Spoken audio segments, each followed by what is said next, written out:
No sertão, onde o sol nunca dá trégua e a terra não perdoa, há uma lenda que arde como fogo na caatinga. Lampião, o rei do cangaço, não nasceu com sede de sangue. Nasceu com sede de justiça. E no sertão, justiça se paga com chumbo. O fogo lambia as paredes do casebre como línguas do demônio. A fumaça negra subia para o céu sem nuvens, carregando com ela os gritos de Dona Sebastiana, que se agarrava ao corpo do marido caído na poeira vermelha. O velho Zé Martins ainda respirava, mas o sangue que escorria do talho no peito dizia que não seria por muito tempo.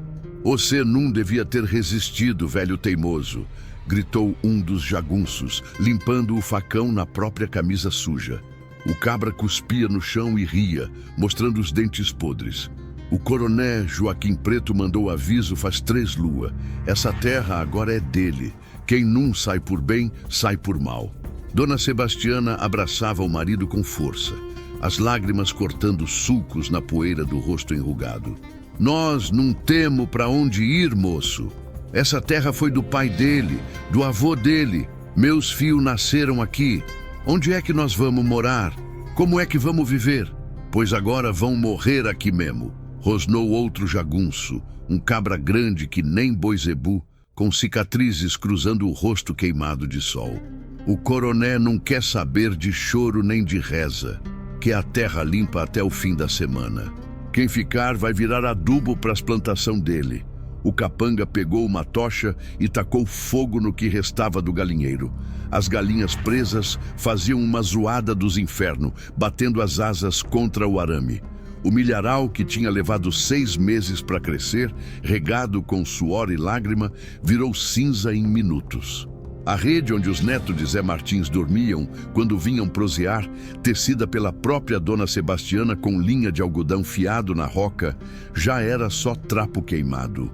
A casinha de taipa, erguida tijolo por tijolo havia 40 anos, agora desabava que nem castelo de carta. Mais adiante, na propriedade vizinha que ficava depois do pé de Juazeiro Grande, a história se repetia com crueldade ainda maior. Seu Damião, homem de 62 anos que nunca fizera mal, nem para formiga, apanhava no meio da estrada. Os jagunços se revezavam nos murros e nos pontapé, rindo que nem capeta enquanto o velho cuspia sangue e dente. Esse aqui pensou que podia plantar mandioca sem pagar o arrendamento pro coroné, disse o capanga mor, limpando o sangue dos nó dos dedos. Vai servir de exemplo pros outros. Ninguém desafia o coroné Joaquim Preto e sai contando história. Eram 7 famílias destruídas naquela semana amaldiçoada. Gente de bem, gente trabalhadora que acordava quando o galo ainda estava sonhando e dormia depois das estrelas aparecer. Gente que plantava seu feijão de corda e seu milho, criava suas cabras magras e suas galinhas caipira, rezava o terço todo santo dia e dormia com a consciência limpa que nem água de pote. A notícia da destruição correu pelas veredas do sertão que nem rastilho de pólvora em tempo seco.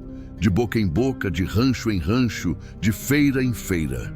Os tropeiros levavam a história junto com as mercadorias. Os tangerinos contavam enquanto tocavam o gado. Até os mascate, que só pensavam em vender suas quinquilharias, paravam para contar o horror que tinham visto. Num acampamento bem escondido entre a serra, onde os pés de mandacaru faziam sombra rala e o vento carregava o cheiro de fumaça de fogueira misturado com couro curtido, um homem de estatura mediana parou de limpar o rifle.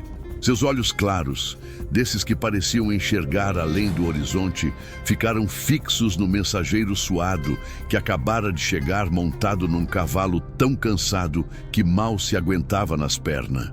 "Repita isso, Sabino", disse Virgulino Ferreira da Silva, o homem que o sertão inteiro conhecia e temia como Lampião. A voz era calma que nem água parada, mas tinha um fio de aço que fazia cabra macho tremer que nem vara verde. "Foi o que eu disse, capitão", respondeu o mensageiro, um caboclo magro que tinha cavalgado 2 dias sem parar nem para mijar. "O coroné Joaquim Preto tá tomando as terras dos pobres sem dó nem piedade. Tá matando quem resiste, queimando o rancho com tudo dentro. O Zé Martins morreu, capitão. Aquele memo que dava pouso pro bando quando a volante apertava o cerco. O homem que me ensinou a fazer arapuca de tatu quando eu era menino. Morreu defendendo o pedacinho de chão dele. Lampião passou a mão pelo rosto cansado, os dedos tocando as cicatrizes que contavam história de muito tiroteio. Conhecia Zé Martins fazia tempo. O velho tinha dado abrigo pro bando mais de uma vez. Dividido o pouco feijão que tinha, nunca pedira nenhum tostão em troca.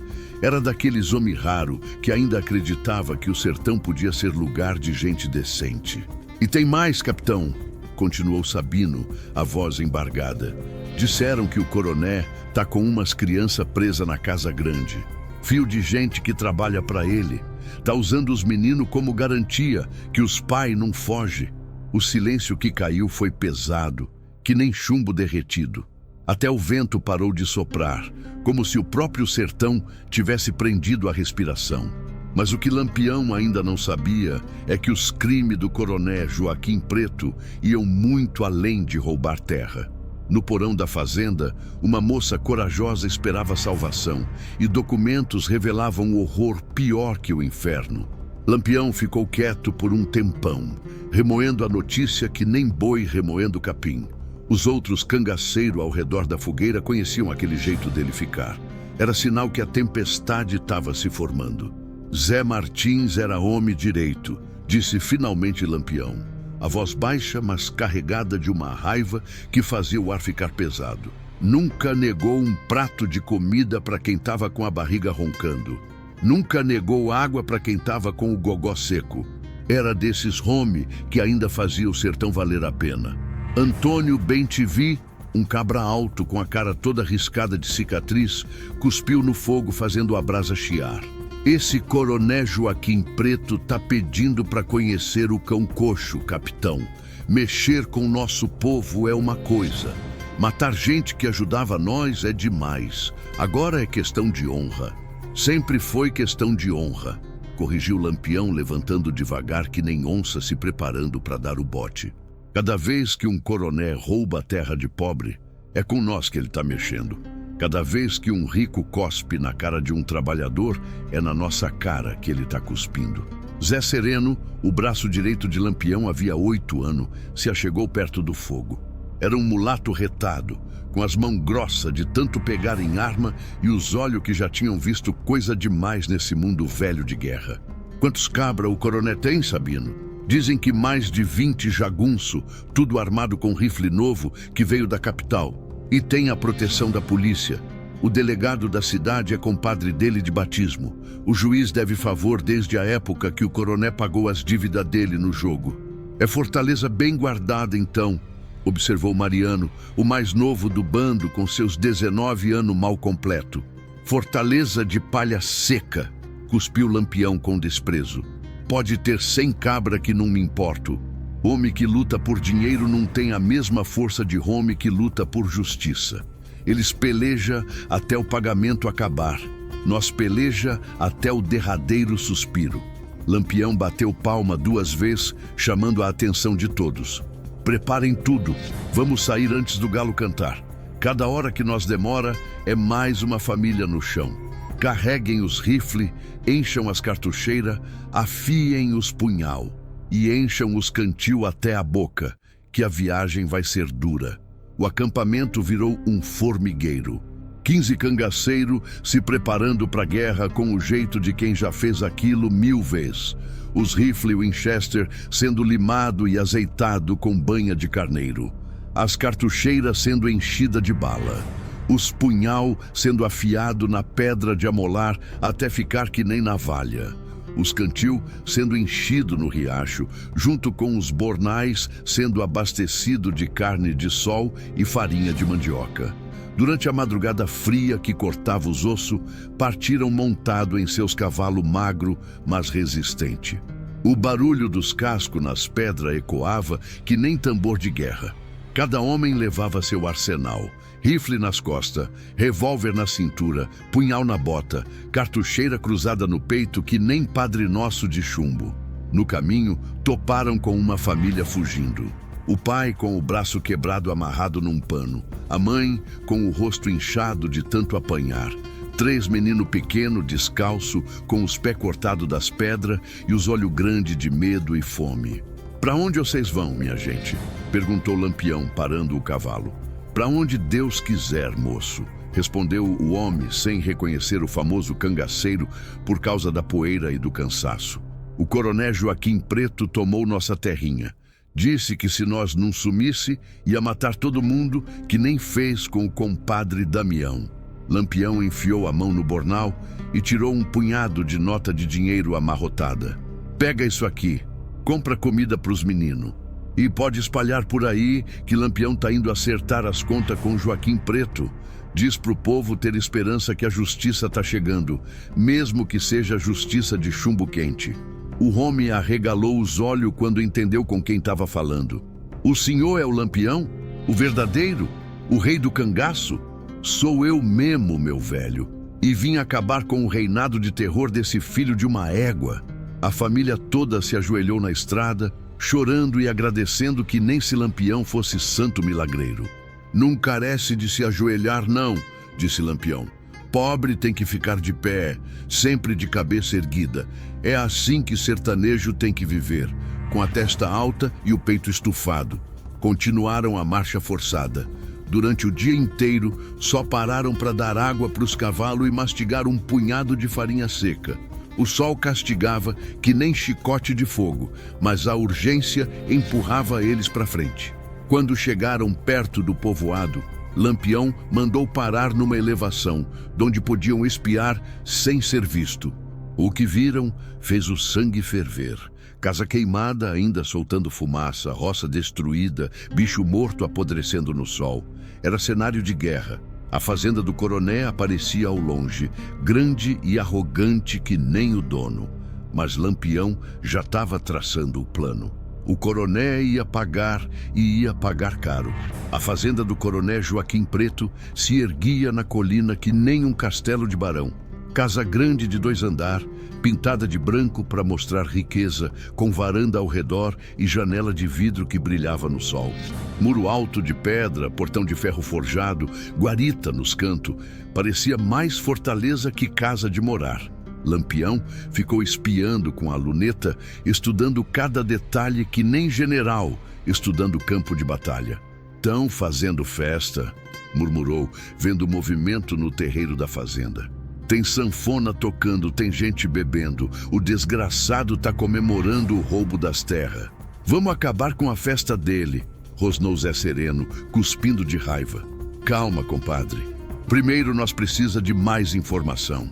Mariano, você mais 2 cabras vão até o povoado. Discreto que nem sombra. Quero saber tudo. Quantos homens armados, onde ficam de guarda, se tem mulher e criança na casa." Mariano partiu ligeiro com 2 companheiros.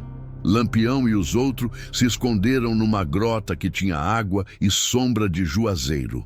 Enquanto esperavam, o capitão aproveitou para revistar as armas, contar a munição, traçar estratégia. 3 horas depois, Mariano voltou galopando duro que nem o diabo estava no seu encalço. O rosto do menino estava pálido de indignação. "Capitão, o senhor não vai acreditar no que eu descobri. Desembucha, menino. O coronel tem 3 crianças presas na casa grande. 3 inocentes pequenos. São fio do Toinho e da Lourdes, casal que trabalha para ele na roça. Pegou os meninos como garantia que os pais não fogem nem denuncia ele. O Pedrinho tem 8 anos. A Mariazinha tem 6 e o pequeno Joca tem só 4. O silêncio que caiu foi pesado que nem chumbo derretido. Até o vento parou de soprar. Usar criança como refém era baixeza que nem o pior dos cangaceiros fazia. "Tem mais, capitão", continuou Mariano, a voz tremendo de raiva. "Tem uma moça presa no porão da casa. A Josefa, filha do seu Matias, que tem venda no povoado. Ela foi denunciar o coronel pro delegado na cidade. Mas o delegado não fez nada. É comprado. Quando ela voltou, os capanga pegaram ela. Faz 5 dias que tá lá. Os vizinhos disseram que ouviram grito nas primeiras noites.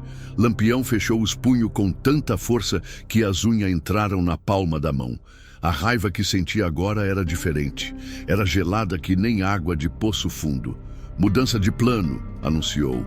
Não podemos atacar atirando para todo lado. Tem inocente no meio.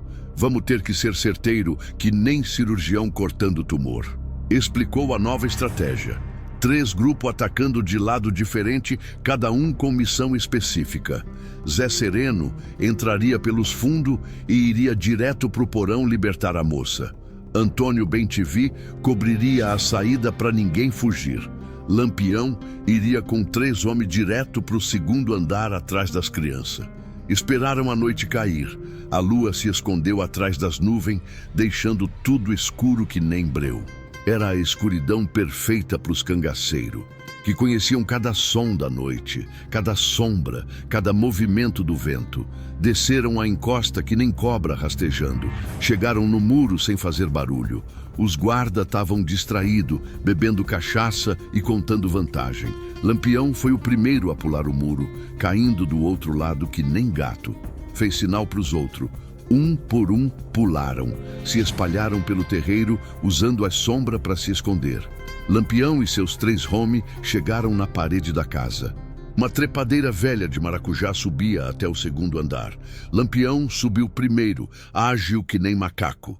A janela estava aberta por causa do mormaço. Espiou para dentro, um corredor comprido, porta dos 2 lados. De algum lugar vinha um choro baixinho de criança. Entrou pela janela sem fazer ruído. Os outros subiram atrás. Seguiram o som do choro até uma porta no fim do corredor.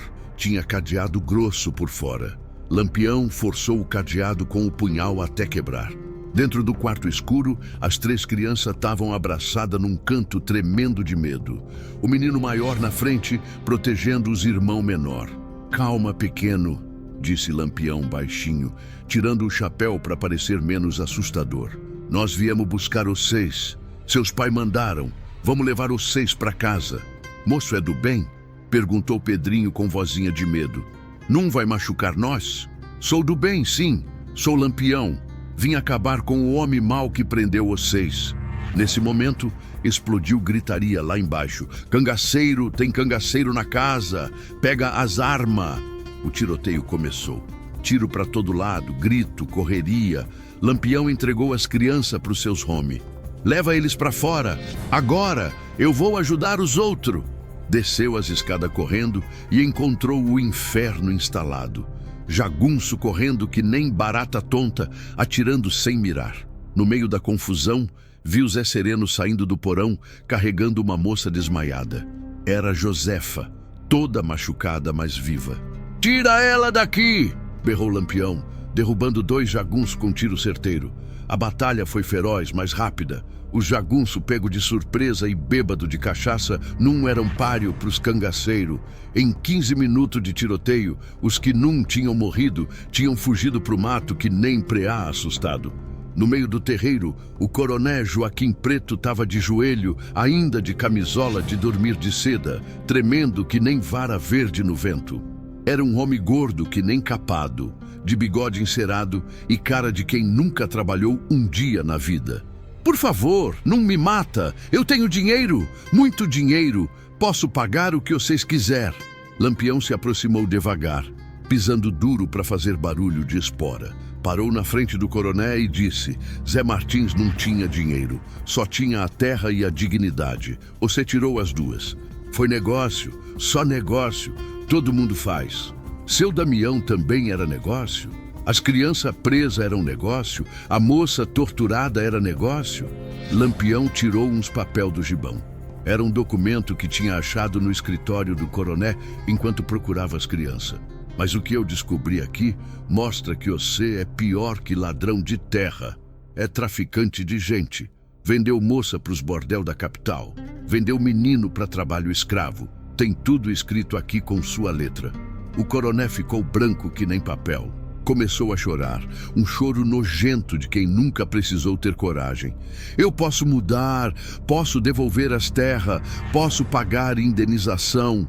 Tarde demais, disse Lampião, puxando o revólver.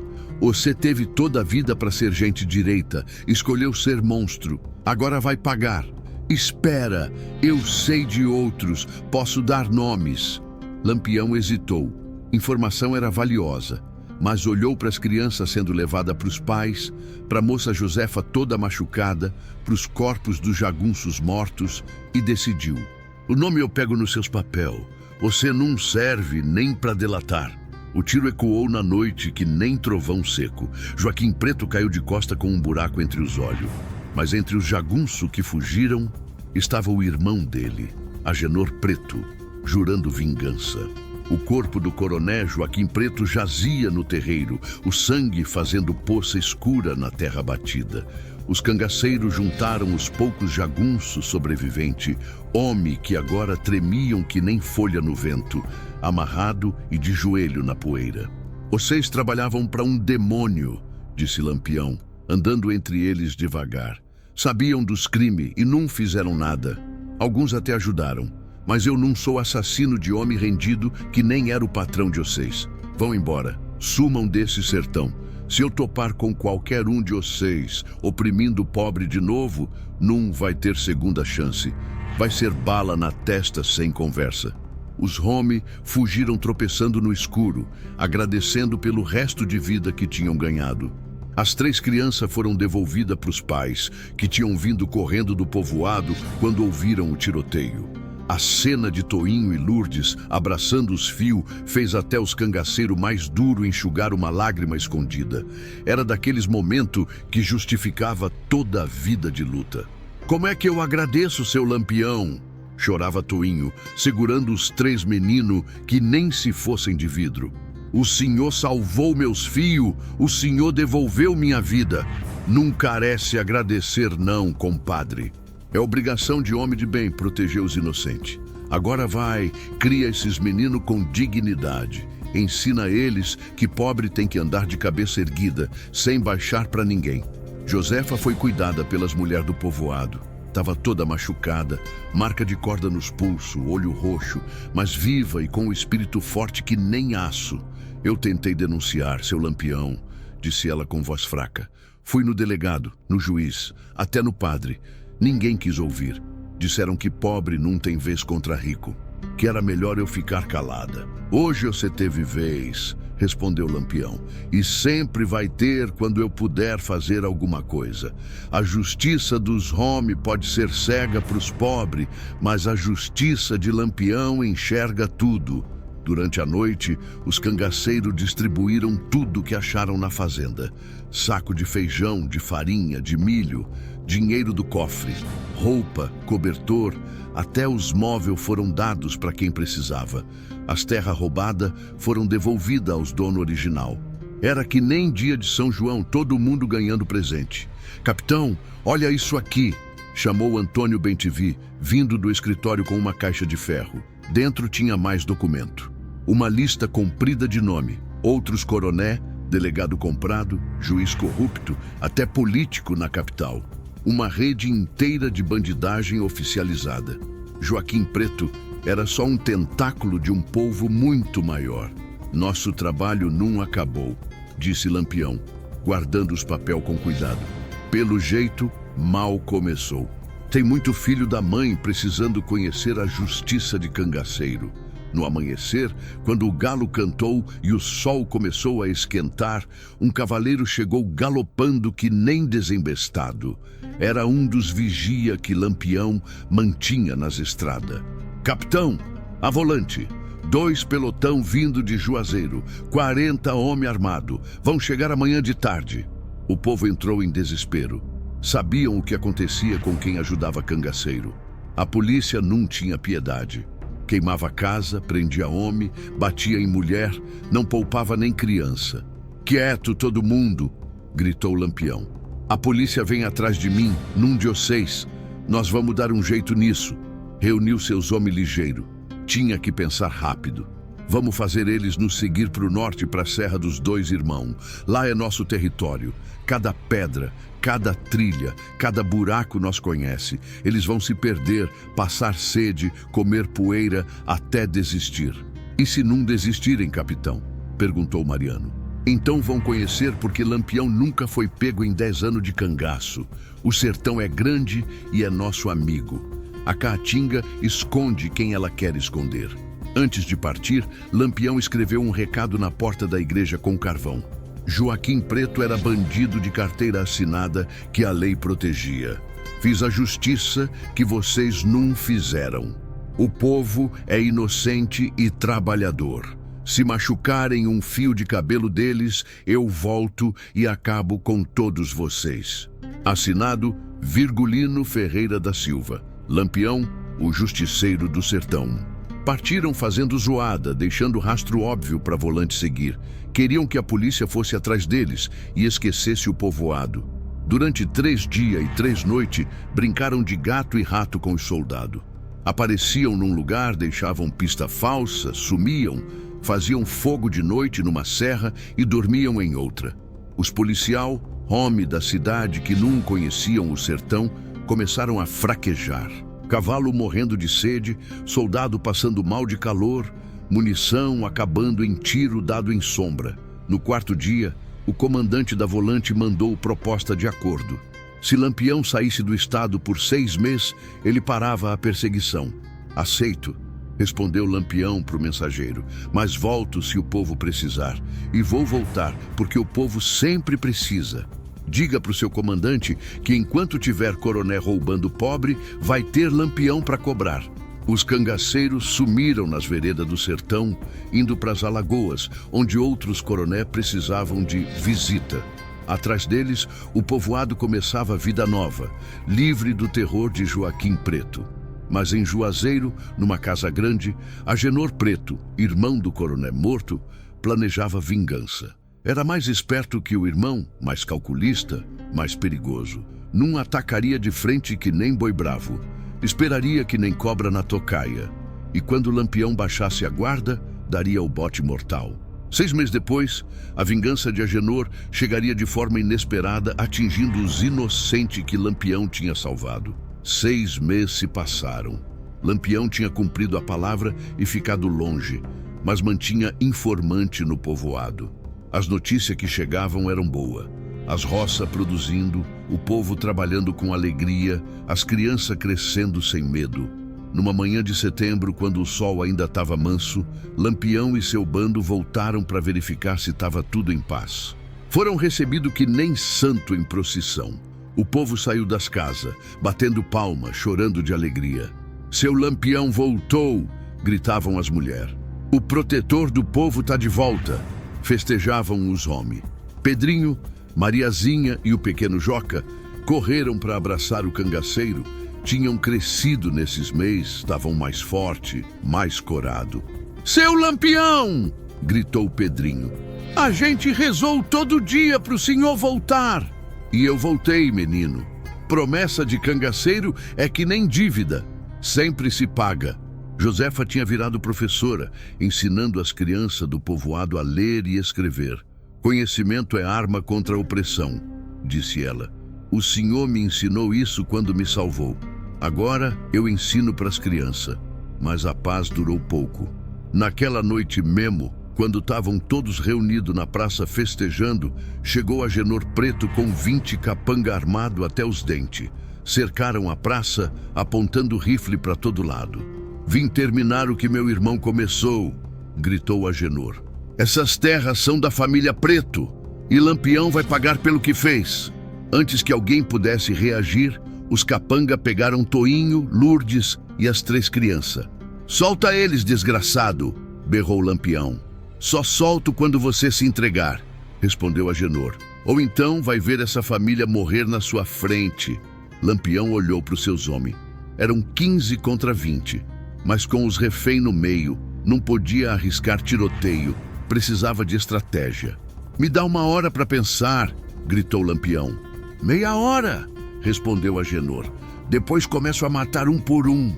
Lampião reuniu seus homens atrás da igreja.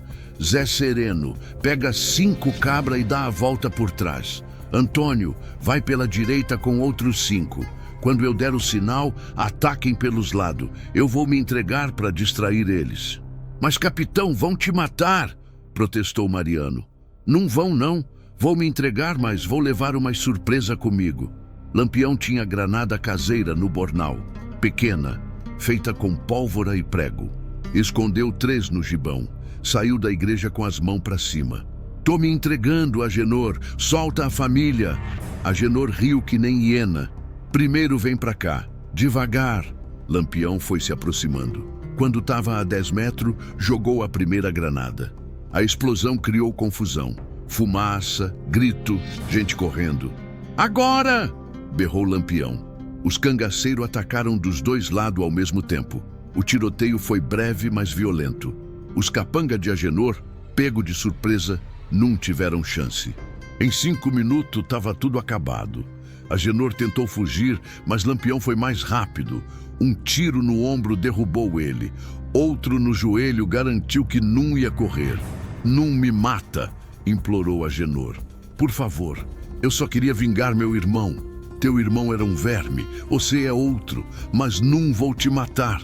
Lampião pegou o punhal e gravou um L bem grande na testa de Agenor. Agora todo mundo vai saber que você foi derrotado por Lampião. Vai carregar essa marca pro resto da vida. E se eu te ver de novo nesse sertão, não vai ter conversa. É bala na cabeça. Agenor foi embora montado de costas num burro velho, para aumentar a humilhação. Nunca mais voltaria. O povoado festejou a vitória por 3 dias. Lampião aproveitou para ensinar os homens a atirar, deixou alguma arma, organizou um sistema de defesa. Vocês não podem depender só de mim, explicou. Um dia eu não vou estar aqui. Precisam aprender a se defender sozinho. No último dia, na despedida, Pedrinho se aproximou. Seu Lampião, quando eu crescer, quero ser que nem o senhor. Não quero isso não, menino. Quero que você estude, vire doutor, professor, qualquer coisa menos cangaceiro. Eu luto para que vocês não precisem lutar. Sumiram no pôr do sol, mas a lenda já tinha criado raiz e cresceria maior que o próprio homem.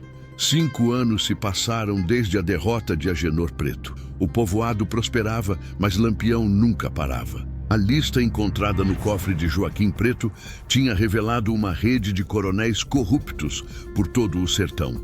Um por um, Lampião foi visitando. Alguns fugiram só de saber que ele vinha. Outros tentaram resistir e conheceram o inferno. Numa manhã de outubro, Lampião voltou ao povoado com seu bando. Agora 25 homens, alguns veteranos, outros jovens que tinham se juntado à causa. Foram recebidos como sempre, festa, alegria, gratidão. Pedrinho, agora rapaz de 15 anos e professor assistente de Josefa, correu para abraçar o cangaceiro. Seu Lampião, o senhor tá cada vez mais forte. E era verdade. Lampião, aos 40 e poucos anos, estava no auge. Os óculos novos, o gibão de couro lustrado, as armas modernas tomadas de coronéis derrotados. O bando nunca tinha sido tão poderoso. É que a justiça não envelhece, menino, respondeu Lampião. Quanto mais luta, mais forte fica. Naquela noite, enquanto o povo festejava na praça, um cavaleiro chegou galopando desesperado. Era um vaqueiro de Canindé, 3 dias de viagem dali. O homem mal conseguia falar de tão exausto. Seu Lampião, graças a Deus encontrei o senhor. É uma desgraça maior que tudo. Lampião segurou o homem pelos ombros. Calma, cabra, respira, conta direito. É o coronel Chico Roma, de Canindé. Ele construiu uma prisão na fazenda dele. Tá prendendo as filhas dos vaqueiros, moça de 12, 13 anos. Já tem mais de 20 meninas lá. Ele faz coisa terrível com elas. E quando cansa, vende pros coroné amigo dele. O silêncio que caiu na praça foi de gelar o sangue. Até a música parou. Todo mundo olhava pro vaqueiro com horror. E tem mais, seu Lampião, continuou o homem chorando agora. Minha filha, minha Rosinha de apenas 11 anos. Ele pegou ela semana passada. Por favor, salva minha menina. A transformação em Lampião foi instantânea. Os olhos ficaram duros como pedra. A mão foi pro cabo do rifle. Os outros cangaceiros já conheciam aquele olhar. Era o olhar de quando Lampião ia fazer justiça das grandes. Quantos homens esse Chico Roma tem? Perguntou a voz gelada. Uns 40 jagunços, seu Lampião. E construiu a fazenda que nem fortaleza. Tem até metralhadora que comprou do exército. Lampião se virou para os seus homens. Preparem tudo, munição extra, dinamite, vamos sair em 1 hora. Capitão, disse Corisco, um dos cangaceiros mais novos, 40 homens e metralhadora, vai ser guerra. Então que seja guerra, respondeu Lampião. Mas essas meninas vão ser libertas, nem que eu tenha que incendiar o sertão inteiro. Josefa se aproximou. Seu Lampião, leve alguns homens do povoado. Queremos ajudar. Não, moça. Dessa vez é diferente. Vai ter muito sangue. É trabalho para profissional. Pedrinho puxou a manga de Lampião. Posso ir junto? Já sei atirar. Lampião olhou para o menino que tinha salvado anos atrás. Via nele a mesma indignação que sentia. Ainda não, Pedrinho. Mas um dia talvez. Por enquanto estuda. O sertão vai precisar de homem estudado que saiba lutar com a palavra e com a bala. Em 1 hora, 25 cangaceiros montaram em seus cavalos. Lampião na frente, o rifle novo brilhando ao luar. Antes de partir, virou-se para o povo reunido. Olha, vou buscar essas meninas e vou acabar com esse Chico Roma. Mas sei que tem mais coroné fazendo maldade por aí. Sempre tem. Por isso nunca posso parar. Enquanto houver um desgraçado oprimindo o inocente, Lampião vai estar na estrada. O vaqueiro de Canindé montou atrás de um dos cangaceiros, guiando eles para o inferno que precisava ser destruído. Cavalgaram noite adentro. O vento carregava o cheiro de tempestade chegando. Relâmpagos cortavam o céu no horizonte. Era como se o próprio sertão soubesse que algo grande ia acontecer. Durante a cavalgada, Lampião foi colhendo informações com o vaqueiro. Chico Roma é pior que bicho, seu Lampião. Ele tem prazer em fazer mal. As meninas gritam de noite, dá para ouvir de longe. E ele ri, o desgraçado ri. Não vai rir mais, prometeu Lampião. Vai chorar, vai implorar e depois vai morrer. No terceiro dia, chegaram nas proximidades de Canindé. Lampião mandou batedores na frente. Voltaram confirmando. A fazenda era mesmo uma fortaleza. Muros altos, torres de vigia, homens armados por todo lado. E as meninas? Perguntou Lampião. Num prédio separado, capitão. Tipo um galpão. Tem guarda na porta. Lampião reuniu os homens. O plano tinha que ser perfeito. Um erro e as meninas poderiam morrer. Vamos atacar de madrugada. 3 grupos, como sempre. Mas dessa vez, o primeiro objetivo é o galpão das meninas. Elas saem antes de qualquer tiro. Depois a gente transforma essa fazenda num cemitério. Os homens assentiram. Sabiam que essa seria uma das batalhas mais difíceis. Mas também sabiam que era das mais importantes. Salvar crianças sempre era a prioridade máxima. Naquela noite, enquanto preparavam as armas, Lampião olhou para o céu estrelado. Pensou em todas as batalhas que já tinha lutado, em todos os coronéis que tinha derrubado. E percebeu uma coisa: o mal no sertão era como praga. Matava um, nasciam 2. Mas isso não o desanimava. Pelo contrário, dava mais certeza de que seu trabalho era necessário. Alguém tinha que lutar. Alguém tinha que proteger os fracos. E enquanto tivesse força, esse alguém seria ele. Capitão, chamou Corisco. Tá na hora. Lampião se levantou, colocou o chapéu de couro, ajustou os óculos. Olhou para os seus homens, guerreiros do sertão, cada um com sua história de injustiça, cada um lutando por redenção. Vamos lá, cabra. Vamos mostrar para o Chico Roma e para todo coroné filho da mãe que ainda existe justiça nesse sertão. Mesmo que seja justiça de pólvora e sangue. Montaram e partiram na escuridão. 25 sombras cortando a noite, levando morte para os malvados e salvação para os inocentes. A fazenda de Chico Roma apareceu no horizonte quando as primeiras estrelas começavam a sumir. Grande, fortificada, arrogante. Mas Lampião sorriu. Tinha derrubado fortalezas maiores. O nome de Lampião ainda ecoa nas trilhas da Caatinga. Cada cicatriz deixada na terra é um lembrete de que a vingança não tem fim. Onde a poeira levanta, novos inimigos surgem e o fogo da justiça continua a arder. Na história de Virgulino Ferreira, a guerra nunca acaba. Ela apenas se transforma. E naquela madrugada, mais um capítulo seria escrito com sangue e pólvora. Porque enquanto houver coronel oprimindo, haverá Lampião lutando. Essa é a lei eterna do sertão.